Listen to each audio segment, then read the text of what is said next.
Okey, untuk selekoh Z, okey. Yang pertama kita kena ingat kena berhenti dulu divider ni selari dengan pemegang pintu dari dalam kereta. Depan sikit.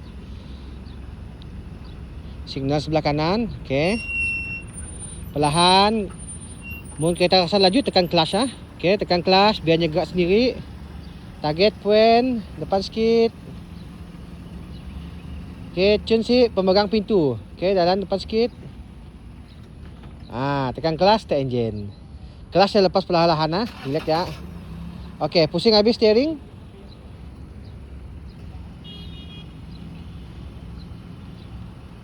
Okey, ambil lurus kereta, berhenti dulu ah. Okey, tekan clutch biarnya perlahan. Lagi. Okey, depan sikit. Ingat poin nombor 3. Lagi. Pemegang pintu selari dengan divider. Sikit lagi. Okey, pusing habis.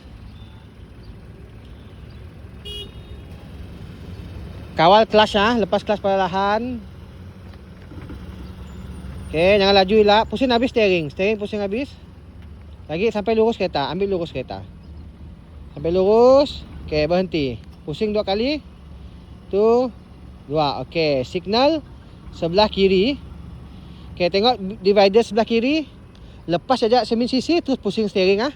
Okey, jalan. Signal sebelah kiri. Lepas divider 9cc, okey, pusing habis.